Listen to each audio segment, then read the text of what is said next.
Assalamualaikum warahmatullahi wabarakatuh. Salam sejahtera, Waalaikumsalam. selamat malam untuk kita semua. Oke, jadi ini uh, isi dari presentasi malam ini. Kita mulai dari definisi, kemudian apa itu industri migas sendiri, lalu karakteristiknya, kemudian tahapan-tahapan dalam menjalankan manajemen proyek di industri hulu migas. Nanti akan kita jelaskan mulai dari proses eh, pemilihan atau select, kemudian define atau memperjelas, kemudian fase eksekusi, dan fase eksekusi ini akan kita detailkan lagi dalam tahapan yang biasa kita sebut EPCIC, Engineering, Procurement, Construction, Installation, Commissioning, sampai tahap startup dan siap untuk dioperasikan. Jadi apa itu sebenarnya project? Jadi saya ini ambil definisi dari Project Management Institute, Project Management Body of Knowledge atau biasa disebut PMBOK. Proyek ini sifatnya sementara dan dia akan menghasilkan produk yang unik. Sementara definisi manajemen proyek sendiri adalah aplikasi pengetahuan, skill, alat-alat dan teknik yang digunakan untuk memenuhi atau melebihi dari kebutuhan proyek itu sendiri. Saya lebih suka pakai definisi yang sudah pernah ditulis dalam sebuah paper yang ditulis oleh Eduardo dan Sergio. Jadi project management itu adalah kombinasi antara science.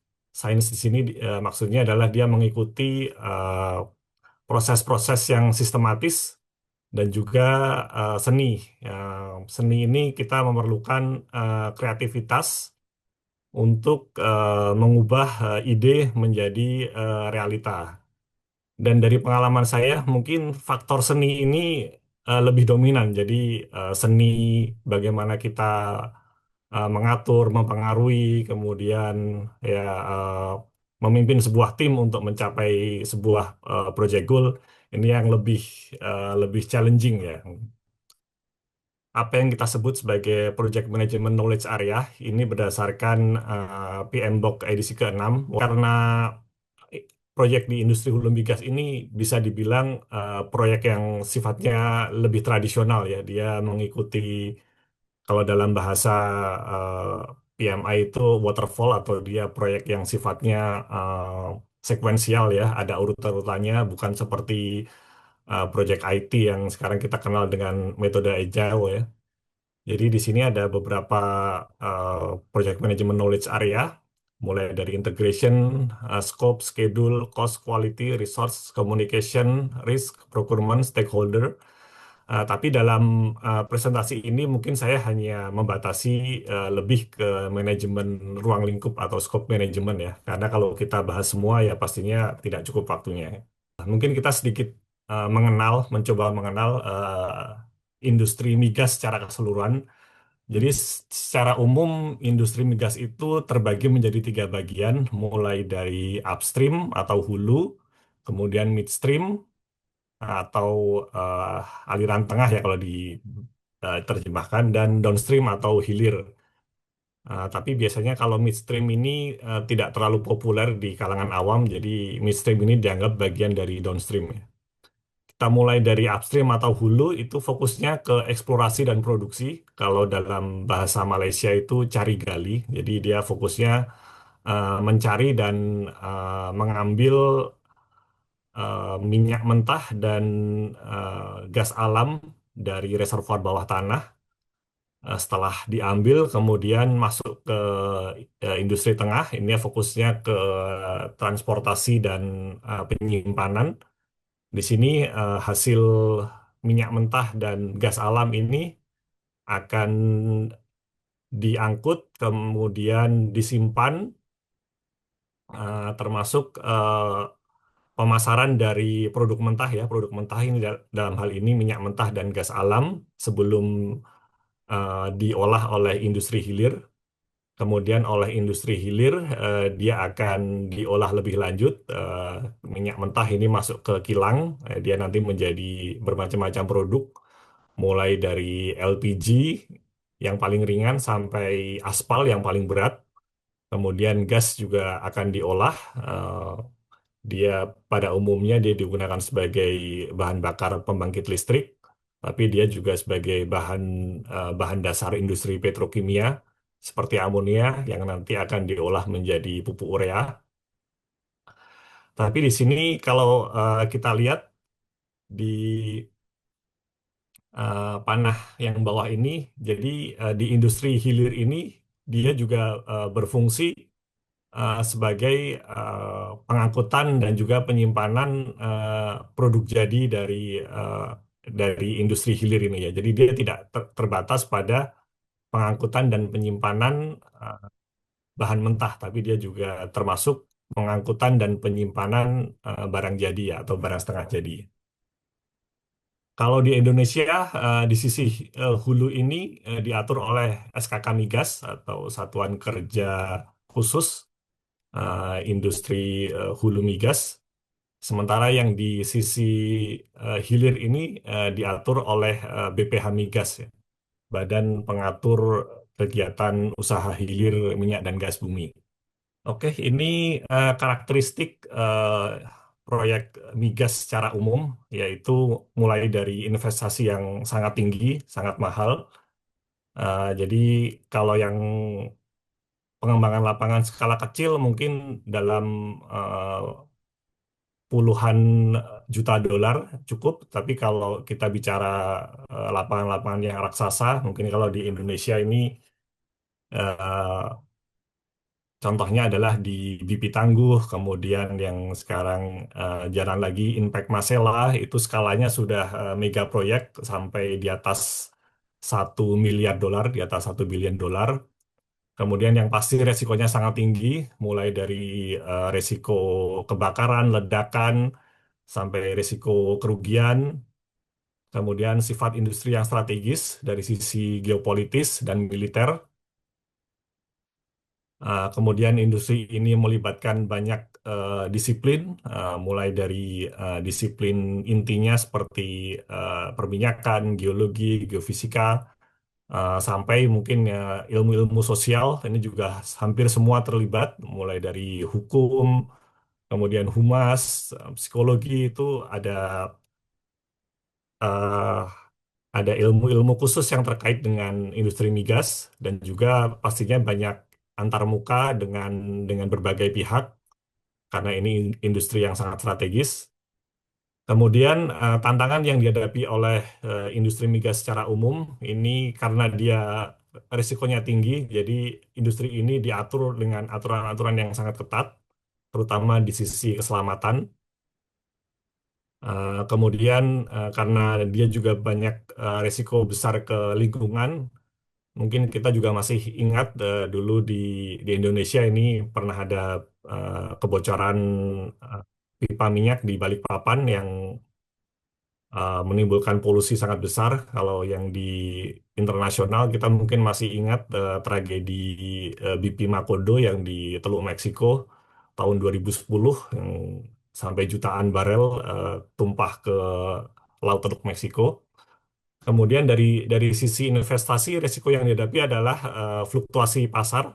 Seperti kita tahu, dulu awal-awal saya kerja di industri minyak itu minyak baru mulai naik, mungkin di harga masih 60 70-an, kemudian di era 2010 sampai 2014 dia harga minyak sangat tinggi di atas 100 dolar per barel, lalu 2014 crash sampai mungkin menyentuh 20-an, 20-an barel, kemudian dia perlahan-lahan naik sampai di angka mungkin sekitar 50-60, lalu COVID melanda, harga minyak di Amerika sempat masuk teritori negatif, kemudian perlahan-lahan mulai naik lagi, kemudian kita ingat ada invasi Rusia ke Ukraina, itu harga minyak melonjak lagi di atas 100, kemudian sekarang udah sedikit mereda, udah di angka 60-an ya. Dengan berbagai tantangan ini, proyek hulu migas itu memiliki strategi tersendiri yang biasa kita sebut sebagai stage gate process. Jadi ini adalah proses di mana proyek ini akan dibagi menjadi beberapa tahap dan di tiap tahap itu ada suatu proses yang disebut seperti di beberapa company itu disebut decision gate. Jadi itu ada semacam konsensus dari eh, pemegang saham atau pemilik perusahaan untuk menyatakan bahwa oke, proyek ini bisa lanjut atau tidak dari hasil stage sebelumnya gitu. Kalau bisa lanjut berarti proyek jalan, kalau tidak bisa lanjut ada dua kemungkinan, bisa jadi proyek itu di recycle, jadi di studi ulang atau ya benar-benar di stop gitu. Nah, jadi secara umum ada dua tahapan besar yaitu di sisi development atau front end loading ini lebih ke sisi studi, kemudian di eksekusi itu sendiri ya. Oke, kita masuk di sisi front end. Mungkin saya sedikit terangkan ini di bagian atas ini ada logo Chevron, mulai dari Explore, Appraise, Select, Define, Execute. Ini tiga Select, Define, Execute ini kadang kita sebut juga sebagai development, tapi di sini saya langsung jabarkan. Di sini ada proses Select, Define, Execute, kemudian Operate, kemudian Abandonment atau Decommissioning. Jadi di tahap explore ini perusahaan minyak dia akan mencari blok yang sesuai dengan portofolionya. Kemudian dia melakukan perjanjian dengan uh, pos regulatory. Kalau di Indonesia dengan SKK Migas. Kalau dia dapat lapangan, nanti dia akan melakukan survei-survei yang paling umum adalah survei seismik. Kemudian dia akan melakukan pengeboran exploration untuk menyatakan untuk menentukan dia ada minyak atau tidak di dalam. Kalau ada, nanti dia akan melanjutkan tahap appraise atau penilaian. Jadi di tahap penilaian ini lebih menentukan berapa banyak volume gas atau minyak yang ada di dalam tanah. Kalau cukup besar atau itu nanti bisa dianggap ekonomis, dia akan lanjut ke tahapan berikutnya. Kalau misalnya dianggap terlalu kecil, ya biasanya proyek stop gitu. Jadi di eh, sebuah perusahaan minyak dia menemukan cadangan minyak atau gas itu belum tentu ekonomis ya kan. Dan ekonomis atau tidaknya itu dipengaruhi banyak faktor, mungkin tidak akan kita bahas detail di sini ya. Oke, sekarang kita anggap ini dari sisi penilaian bisa lanjut, kita masuk ke tahap select atau ya kalau di Indonesia kan berarti pemilihan ya. Jadi ada beberapa aktivitas yang dilakukan di tahapan ini. Yang pertama adalah opportunity framing. Ini lebih ke kita melihat ada peluang tidak dengan kondisi reservoir volume berapa, katakanlah ada 100.000 barel, kemudian ada 1 juta kaki kubik gas gitu. Nanti eh, dari stakeholder akan mencoba memperkirakan, oke ini bisa lanjut. Kemudian kalau bisa lanjut, kita akan melihat apa saja konsep yang bisa kita jalankan di lapangan ini. Yang dimaksud konsep adalah ada dua bagian besar, yaitu pengeboran dan fasilitas produksi. Kalau di sisi kanan ini kita lihat ada beberapa konsep ini mulai dari yang umum ini seperti ini konsep dengan platform dan juga ada topside di atasnya, kemudian ada yang fasilitas terapung, ada juga dengan subsea. Nanti eh, dari masing-masing konsep ini kita akan menghitung biayanya mulai dari capital expenditure ini biaya modal, kemudian operational expenditure ini biaya operasi, dan abandonment expenditure ini biaya untuk tahap paling akhir yaitu tahap abandonment atau decommissioning, itu di mana kita harus mengembalikan kondisi lingkungan seperti semula. Setelah kita dapatkan semua biaya, kita coba hitung secara ekonomis, lalu kita bandingkan dengan misalnya kita punya lapangan di lepas pantai, kita bandingkan dengan dia mungkin lapangan yang mirip-mirip, kita lihat apakah ini cukup bisa ekonomis atau tidak. Kalau misalnya dari perhitungan kita harganya jauh di atas lapangan yang kita jadikan sebagai benchmark, ini nanti kita coba reevaluasi. Lalu seperti biasa kita lakukan penilaian risiko dengan konsep yang sudah kita pilih. Lalu kita lakukan juga market survey. Ini biasanya terkait kalau kita harus melakukan penjualan gas ya. Karena gas ini tidak semudah minyak untuk dijual gitu. Karena kita harus punya pembeli yang pasti sebelum kita. Lalu kalau kita sudah merasa yakin dari stakeholder bisa menyatakan proyek ini lanjut, kita masuk ke tahap yang disebut define. Kita di sini mempertajam analisa dari eh, hasil studi di proses select. Kita ajukan apa yang disebut sebagai rencana pengembangan lapangan. Kalau di Indonesia disebut plan of development. Di plan of development ini ada banyak konten. Ini termasuk dari basis of design. Ini apa saja dasar yang kita gunakan untuk mengembangkan lapangan. Kemudian kita akan melakukan update semua biaya. Lalu kita melakukan front end engineering design. Ini eh, secara umum bisa diterjemahkan sebagai desain awal atau mungkin desain dasar ya sebelum kita masuk ke yang lebih detail.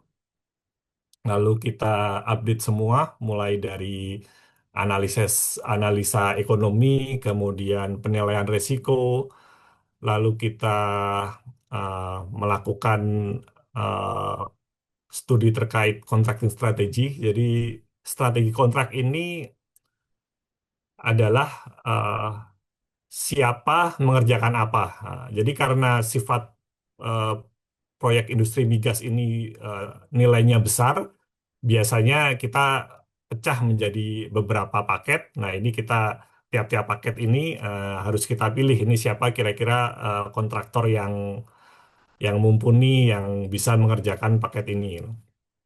Kemudian untuk barang-barang yang sekiranya dia waktunya lama, jadi yang disebut long lead item adalah barang-barang yang mulai dari kita melakukan order sampai barang itu datang itu biasanya cukup lama. Lama itu biasanya kita tiap tiap company punya standar yang berbeda, tapi yang umum dipakai adalah 6 bulan. Jadi kalau lebih dari 6 bulan kita anggap sebagai long lead item. Kita masuk ke fase eksekusi setelah kita eh, melakukan update biaya, kita yakin bahwa ini secara ekonomis masuk. Kita mulai eh, masuk fase eh, tender atau lelang. Kalau di Indonesia, kita harus ikut aturan yang ada di SKK Migas, itu disebutnya Peraturan Tata Kelola nomor 007, ya, PTK 007 bisa kita sebut. Lalu kalau kita sudah dapat hasilnya, biasanya kita akan update biaya setelah kita dapat calon pemenang. Lalu kita cek lagi analisa ekonomi masih masuk atau tidak. Kalau masih masuk, nanti dari pemegang saham biasanya dia melakukan apa yang disebut final investment decision atau sanction. Jadi ini kalau di project management ini mirip dengan project charter. Jadi ini seperti gong dari pemegang saham bahwa kita siap untuk menyiapkan dana untuk menjalankan proyek ini. Lalu berikutnya kita masuk ke fase yang eksekusi yang asli, ya ini yang sering disebut EPCIC. Kita akan jelaskan lebih lanjut terkait EPCIC ini. Ya, kenapa kita repot-repot gitu melakukan studi yang panjang gitu ya. Dari tahapan select, define sampai kita masuk ke fase eksekusi. Karena di fase ini sebenarnya eh, menentukan eh, value atau nilai dari proyek itu sendiri. Karena sifat dari proyek ini yang investasinya tinggi, resikonya tinggi. Jadi kalau kita langsung masuk ke eksekusi itu resikonya sangat besar kan. Bisa bisa, bisa rugi, bisa ternyata proyeknya tidak optimal. Itulah kenapa di sini di di fase awal ini kita punya banyak kesempatan untuk melakukan perubahan dengan biaya yang masih murah dibanding kalau kita sudah memutuskan itu sangat sulit untuk kita melakukan perubahan dan nanti biayanya akan sangat tinggi gitu. Karena itu sangat penting untuk eh, melakukan optimasi di tahapan front end ini. Nah, ini yang sering kita sebut bahwa di sisi front end ini kita melakukan select the right project, kita memilih project yang tepat, kita memilih konsep yang tepat. Kemudian di fase eksekusi adalah deliver the project right atau doing the project right. Jadi melakukan proyek secara benar. Jadi kita tidak bisa hanya fokus yang sisi kanan ini, karena banyak yang kalau kita bicara proyek lain ya, di mungkin sedikit menyinggung politik di Indonesia, mungkin kawan-kawan sudah aware ya, banyak proyek-proyek yang nilainya tinggi, tapi ternyata sebenarnya itu bukan proyek yang tepat lah kalau di Indonesia gitu ya. Oke, kita masuk di eksekusi. Oke, mulai dari engineering bisa dilihat di sini semua disiplin terlibat di sini. Setelah proses detail desain, di sini saya tidak akan menjelaskan panjang lebar tentang detail desain. Pada intinya setelah kita melakukan desain, kita akan menentukan bahwa kita perlu membeli peralatan. Nah, tahapan untuk eh, proses procurement atau pengadaan, kita mulai dari material requisition. Jadi material requisition ini permintaan dari engineering kepada tim procurement untuk membeli barang. Ada yang disebut bulk material, ini yang material eh, volumenya banyak, seperti mungkin kalau di sipil ada seperti pasir, semen, tapi dia tidak ada tag number-nya ya. Dan tag item ini seperti kita beli peralatan-peralatan yang dia ada apa ya? Kalau di lapangan kita sebut ada item number-nya seperti pompa, kemudian valve, kemudian generator. Nah, itu kita sebutnya tag item. Lalu kita lakukan market survey, bagaimana eh, harganya, kemudian speknya seperti apa yang bisa ditawarkan oleh vendor. Lalu kita melakukan proses tender. Setelah kita dapat penawaran dari vendor, kita lakukan evaluasi, lalu kita nego harga, kemudian kita award kontrak atau kita lakukan purchase order. Lalu setelah kita award kontrak, kita tidak tinggal diam begitu aja nunggu material datang, nggak, kita lakukan apa yang disebut expediting. Jadi kita istilahnya ngejar-ngejar vendor, mulai dari sisi engineering. Jadi biasanya dari vendor dia juga akan melakukan sisi engineering yang lebih detail terkait dengan peralatan yang kita beli. Kemudian dia juga melakukan pembelian ke sub-sub vendor. Lalu kita melakukan material inspeksi setelah bahan mentah itu datang. Lalu kita lihat kita ikutin proses manufacturingnya sampai dia siap untuk dites. Setelah lolos tes, kemudian kita cek sisi packing, kemudian preservasi, karena dari pabrik sampai ke lapangan ini biasanya lokasinya cukup jauh, jadi kita harus pastikan bahwa barang ini tidak rusak selama di jalan. Lalu kita lihat delivery term-nya seperti apa. Jadi delivery term ini ada yang biasanya lebih terkait ke pajak ya, apakah pajak ini dibayar oleh vendor atau dibayar kita selaku pengguna. Lalu bagaimana cara kita membawa atau transportasi dari pabrik ke lapangan kita. Kemudian setelah kita dapat barang, kita masuk fase konstruksi. Jadi ada eh, dua metode di sini. Yang biasa kita sebut construction atau stick build. Kalau kawan-kawan mau membayangkan stick build ini seperti bangun rumah ya, bangun rumah secara umum. Jadi kita kita beli bata, pasir, semen, kemudian kita bangun satu persatu mulai dari bawah sampai ke atas. Ini ini umumnya dilakukan di eh, proyek yang di darat. Nah, ada juga yang kita sebut sebagai fabrikasi atau modularisasi. Ini kita lakukan di fab yard kita sebutnya. Jadi ini umumnya dilakukan di proyek offshore atau lepas pantai. Jadi kita buat modul-modul di Vape ini, kemudian setelah modul ini jadi secara utuh, kita angkut dari Vape ke tengah lautan, di mana lokasi nanti kita akan melakukan pengeboran dan juga produksi minyak dan gas. Atau biasa juga kalau di onshore itu untuk modul-modul yang sifatnya kecil ya. Jadi mungkin bisa dibayangkan seperti rumah kontainer gitu ya. Nah, kalau rumah kontainer itu juga salah satu contoh modularisasi. Jadi kita bangun rumah dari kontainer, udah siap interiornya, baru kita angkut dari pabriknya ke lokasi yang kita tuju. Nah, metode konstruksi itu kita mulai dari gambar dulu. Jadi general arrangement ini seperti gambar gambar 3 dimensi, tapi dia dalam bentuk kertas ya, dalam dalam bentuk 2 dimensi.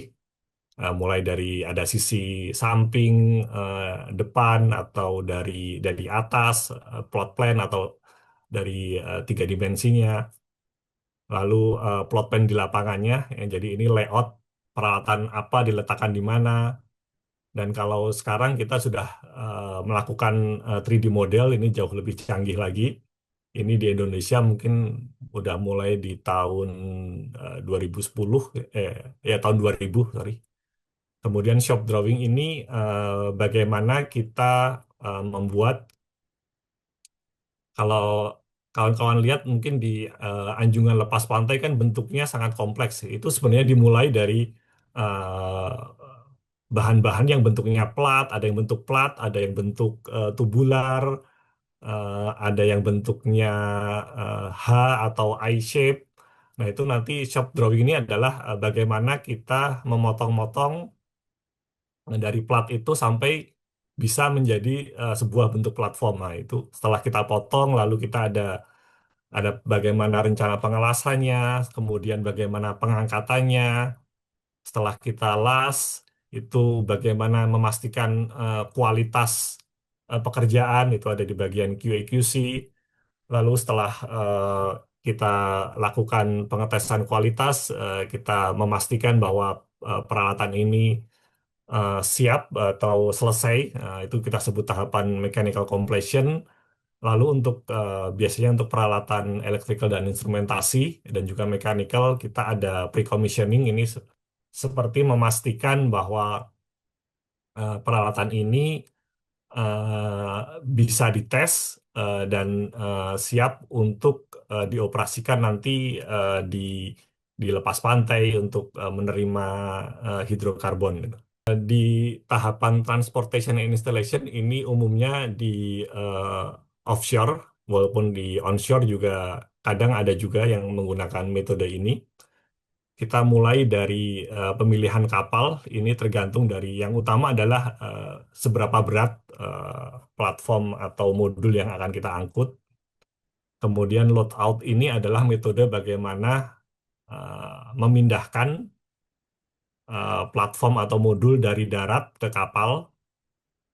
Kemudian si fastening adalah bagaimana memastikan bahwa modul atau platform yang dibawa di kapal ini aman selama melewati laut, yang ya kita tahu pasti laut itu nggak selalu tenang, dia kadang banyak gelombang, dan kalau tidak kita amankan barang kita, dia bisa jatuh. Kemudian biasanya kita minta bantuan yang disebut Marine Warranty Surveyor untuk memastikan bahwa eh, si fastening yang kita lakukan sudah sesuai. Kemudian ini ada dua metode bagaimana meletakkan platform atau modul di tengah laut itu. Ada lifting, ada float over. Nanti kita akan tunjukkan gambarnya seperti apa. Kemudian jika kita gunakan metode lifting, itu apakah cukup sekali atau beberapa kali? Ini biasanya tergantung dari berat berat platform itu sendiri dan kemampuan crane atau alat angkat yang akan kita gunakan. Kemudian ya bagaimana kita mengintegrasikan bagian eh, substructure atau bagian bawah yang ini dengan bagian atas. Jadi bagian bawah ini penyangganya, yang bagian atas ini yang fasilitas produksinya. Nah, kalau di darat atau di onshore ini biasanya dilakukan dengan truk ya pastinya. Untuk modul-modul yang jauh lebih kecil, ini kita harus melakukan survei eh, jalan dan juga jembatan yang akan dilewati karena jembatan, terutama jembatan dia pasti punya keterbatasan. Kemudian berapa maksimum dimensi dan juga berat yang bisa kita bawa, lalu eh, apa apa saja peralatan berat yang dibutuhkan, hingga bagaimana mengintegrasikan antara modul. Kita masuk tahap hookup and commissioning. Jadi hookup ini maksudnya adalah mengintegrasikan antara modul-modul karena setelah kita meletakkan topside di jaket itu tidak semua peralatan langsung tersambung. Ada beberapa yang harus kita sambung di laut, itu nggak bisa kita lakukan di darat. Lalu kita cek semua sistem, memastikan bahwa semua sudah komplit. Lalu kita lakukan pre-commissioning, kita lakukan testing secara individu per sistem, misalnya ya kita nyalakan motor, kita nyalakan lampu, eh, kita pastikan pipa tidak ada yang bocor. Setelah kita yakin itu semua sudah dilakukan, sudah aman, kita melakukan eh, hydrocarbon introduction atau kita buka sumur, eh, gas dan minyak akan masuk ke dalam sistem. Kemudian kita melakukan commissioning yang terkait dengan fungsi-fungsi proses. Jadi fungsi pemrosesan ini butuh hidrokarbon untuk memastikan bahwa semua sistem, semua peralatan yang sudah kita desain dari awal ini bisa berfungsi sesuai dengan tujuan yang kita rencanakan di awal. Sebelum ya ini mungkin secara sequence ini agak salah ini seharusnya kita lakukan pre-startup safety review sebelum kita melakukan introduction of hydrocarbon nih. Jadi ini PSSR ini pada intinya untuk memastikan bahwa kita eh, sudah melakukan tahapan-tahapan pengecekan dan kita bisa memastikan bahwa fasilitas ini sudah aman dioperasikan dan siap untuk menerima hidrokarbon. Kita sudah masuk fase startup. Kita biasanya kita jalankan fasilitas produksi selama beberapa saat, paling tidak sekitar 3 kali 24 jam. Itu biasa kita sebut stabilization period untuk memastikan bahwa fasilitas yang kita bangun ini bisa berfungsi secara stabil. Misalnya kita desain di awal bahwa fasilitas bisa memproses 5.000 barel per hari. Nah, kita juga harus pastikan itu dalam periode 3 kali 24 jam bahwa benar dia bisa mengolah 5.000 barel per hari, bukan cuma 3.000 atau 4.000, dan dia bisa stabil dalam periode itu, tidak sering-sering mati gitu. Nah, setelah kita lewat stabilization period, kita sudah masuk fase produksi, kita handover ke tim operation. Dan di Indonesia, kalau perusahaan minyak itu menggunakan rezim PSC atau Production Sharing Contract, itu setelah kita mulai produksi, saatnya kita bisa melakukan apa yang disebut sebagai place in service atau fasilitas itu siap digunakan dan kita masuki kita mulai cost recovery. Jadi kita bisa mengklaim biaya produksi itu ke pemerintah nanti berdasarkan hasil produksi yang dihasilkan oleh fasilitas tersebut.